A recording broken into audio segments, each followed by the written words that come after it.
Welcome back friends. तो आज से हम एक नई सीरीज स्टार्ट कर रहे हैं फाइनेंस अकाउंट असिस्टेंट के लिए। आज हमारा प्रैक्टिस सेट 1 है जो कि इकोनॉमिक्स पे रहने वाला है। तो इसी तरह से हम इकोनॉमिक्स, स्टैटिस्टिक्स, साइंस, जितने भी 10 नंबर्स और 30 नंबर्स के पोर्शन है, 8 के 8 सब्जेक्ट्स पे हम प्रैक्टिस सेट्स लाएंगे। तो जो भी इसमें नए जुड़ रहे, चैनल को सब्सक्राइब जरूर कर लें। अगर आप मॉक टेस्ट प्रैक्टिस करना चाह रहे हो तो आपको ऐप का लिंक डिस्क्रिप्शन और कमेंट बॉक्स में मिल जाएगा। उसमें आपको 30 सेक्शनल मॉक टेस्ट हैं, उसके साथ साथ जो 10 full length exam oriented mock test आपको अवेलेबल हो जाएंगे, जो कि 8 अपलोड हो चुके हैं, 2 अभी ये 17 और 18 को अपलोड हो जाएंगे। इसके साथ अगर आप एग्जाम ओरिएंटेड नोट्स पढ़ना चाह रहे हो तो ये व्हाट्सएप नंबर दिए, इस पर आप कॉन्टैक्ट कर सकते हो, तो ये नोट्स भी आपको अवेलेबल हो जाएंगे। Question number 1 is marginal utility अगर 0 है तो टोटल यूटिलिटी क्या होगी। ये क्वेश्चन बहुत बार पूछा गया एग्जाम में और बहुत ही इंपॉर्टेंट क्वेश्चन है। आपको मैंने इसका पूरा ग्राफ बताया था, तीनों स्टेजेस इसमें जो होती हैं। मार्जिनल यूटिलिटी जब 0 होती है, आप देखते हो इसमें जो मार्जिनल यूटिलिटी 0 होती है, तो इस वक्त टोटल यूटिलिटी की बात करें तो टोटल यूटिलिटी इस टाइम कितनी होती है? मैक्सिमम पे होती है, मैक्सिमम पे। आंसर सी रहेगा इस क्वेश्चन का। Question number 2, in which kind of market of firm is price taker. कौन सी तरह की मार्केट होती है जिसमें फिर्म जो होती है वो प्राइस टेकर होती है, मेकर नहीं, टेकर। तो जब प्राइस टेकर की बात चले तो यानी जिसमें प्राइस डिसाइड नहीं कर सकती firm, that is perfect competition. Perfect competition की नंबर ऑफ फिर्म्स बहुत ज़्यादा होती हैं तो प्राइस डिसाइड करना पॉसिबल नहीं होता। अगर आपको पूछा जाए प्राइस मेकर पूछा जाए, प्राइस मेकर, तो आप मोनोपोली आंसर दोगे। क्वेश्चन नंबर 3 की तरफ बढ़ते हैं। Firms demand curve under monopoly shows. Firm का जो डिमांड कर्व होता है मोनोपोली में, वो क्या शो करता है? ये डिमांड कर्व मोनोपोली में शो करता है inverse relation between the price and the demand. Inverse relation show करता है प्राइस और डिमांड का। Question number 4, charging different prices from different buyers for the same good. देखो इसका मतलब क्या हुआ? प्राइस को डिस्क्रिमिनेट करना। प्राइस डिस्क्रिमिनेशन कहाँ पर होती है? जहाँ पर सिंगल बायर हो। लेकिन यहाँ पर वो ऑप्शन नहीं है, यहाँ मोनोपोली में होता है, लेकिन यहाँ पर ऑप्शंस में है। इसको क्या कहते हैं?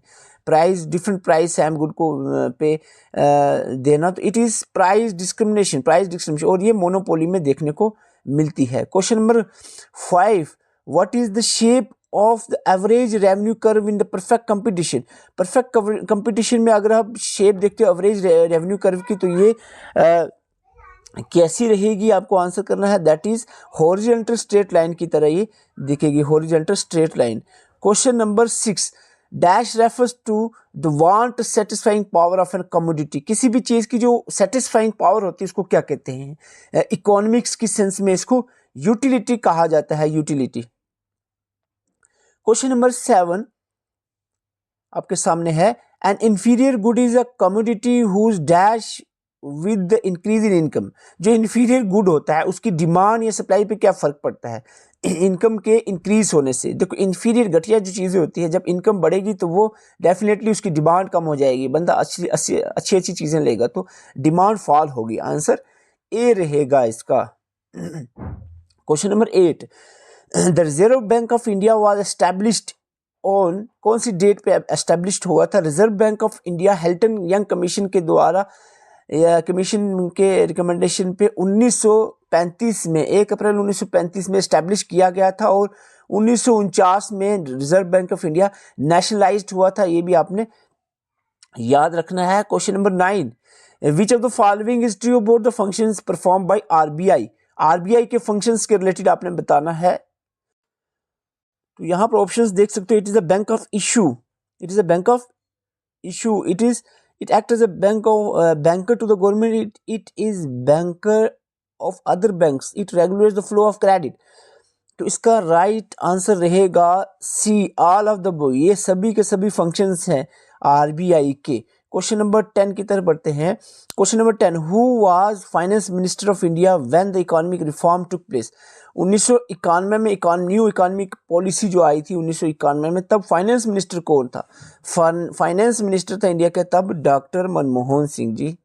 एलपीजी जब लाई गई थी, लिक्विड एलपीजी कंसेप्ट जब लाया था, that is liberalisation, stabilisation and globalisation. Which of the following concept was not part of the economic reform में आप सबको अभी बता ही चुका हूँ मैं कि 3 यहाँ पर आया था इकोनॉमिक रिफॉर्म में एलपीजी का कंसेप्ट लाया गया था, that is liberalisation, globalisation, privatisation. तो यहाँ पर सेंट्रलाइजेशन यहाँ पर नहीं था इस रिफॉर्म के अंदर, तो ये आंसर इसका रहेगा A. Question number 12, monetary policy affects the dash in the dash. Monetary policy किसको अफेक्ट करती है? It affects the money supply and interest rate. यहाँ पर आंसर रहेगा B, money supply and interest rate. Question number 13, by using the fiscal policy that is varying dash and और dash government achieve the government for output and the employment growth as well as the price stability. तो यहाँ पर आपको बता दें varying tax rate and government spending. तो answer इसका रहेगा D, tax rates, varying tax rate and और government spending, government achieve goal for output. तो यहाँ पर फिस्कल पॉलिसी में आप टैक्स रेट्स और गवर्नमेंट स्पेंडिंग को ही देखते हैं किस तरह से कंट्रोल किया जाए इन्फ्लेशन को। Under the perfect competition average revenue and the margin revenue are indicated by. Perfect competition में जो एवरेज और मार्जिन रेवेन्यू होता है ये इंडिकेट किया जाता है एक हॉरिजॉन्टल स्ट्रेट लाइन के द्वारा, हॉरिजॉन्टल स्ट्रेट लाइन। तो question number 15, in the context of monopolistic competition one of the following statement is correct. इनमें आपको मोनोपोलिस्टिक कंपटीशन के रिलेटेड में मोस्ट प्रोबेबल जो स्टेटमेंट है, जो मोस्ट फिट बैठती है मोनोपोलिस्टिक कंपटीशन में, तो वो यहाँ पर आता है freedom entry and exit. Freedom entry and exit जहाँ पर आंसर सी जो है करेक्ट माना जाएगा। Question number 16, which characteristics of monopolistic competition compatible with monopoly. Monopoly और मोनोपोलिस्टिक कंपटीशन में कौन सी चीज कंपैटिबल है, कौन सा करेक्टर? तो यहाँ पर आंसर जल्दी से आप करें, कौन सा करेक्टर?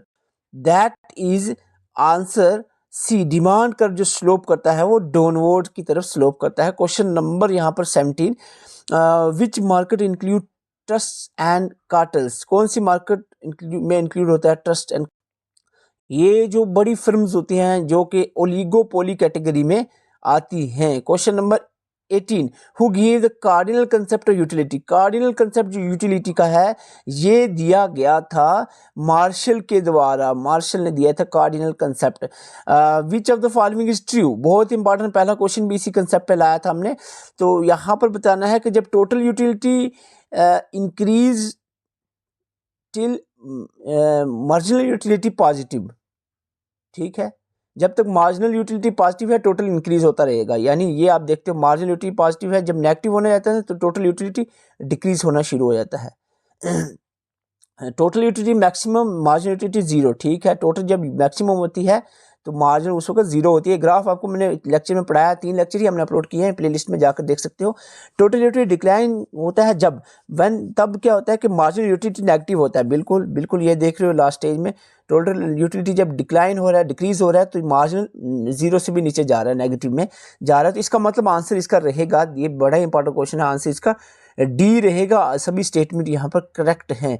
क्वेश्चन यहाँ पर आगे बढ़ते हैं हम 20 की तरफ। Indifference curve is, indifference curve का ये क्वेश्चन कैरेक्टरिस्टिक याद रखना है हमेशा।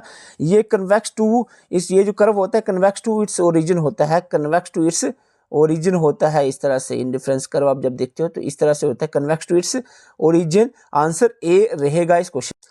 तो अगर आप एमसीक्यूज प्रैक्टिस करना चाह रहे हो, पहले तो आप 20 में से कितने आज के करेक्ट हुए कमेंट करके जरूर बताएं, कमेंट करेंगे ताकि हम मोटिवेशन मिले, हमें पता चले किस लेवल की आपकी प्रिपरेशन चल रही है। तो पहले कमेंट करें और साथ में कमेंट बॉक्स में आपको मॉक टेस्ट का लिंक मिलेगा, आप ऐप पर जाकर यहाँ पर मॉक टेस्ट अटेम्प्ट कर सकते हो। 30 सेक्शनल मॉक टेस्ट और 10 जो है फुल लेंथ मॉक टेस्ट आपको प्रैक्टिस के लिए यहाँ पर अवेलेबल हो रहे हैं। अगर लास्ट रिविजन के लिए, फाइनल रिविजन के लिए, फाइनल टच देने के लिए, फाइनेंस को टेस्टर के रिविजन के लिए आपको नोट्स चाहिए, तो ये सभी सब्जेक्ट के नोट्स आपको इस व्हाट्सएप नंबर पर मिल जाएंगे। व्हाट्सएप नंबर पर व्हाट्सएप करना है तो आपको अवेलेबल करवा दिए जाएंगे। चैनल पे नए, चैनल को सब्सक्राइब कर सकते हैं। ये बहुत ही अच्छी सीरीज हम स्टार्ट करने जा रहे हैं। आज हमारा पहला लेक्चर था, कंटिन्यू एक दिन के 2 लेक्चर हम यहाँ पर रखेंगे, तो चैनल को सब्सक्राइब जरूर कर रहे हैं। Thank you for watching.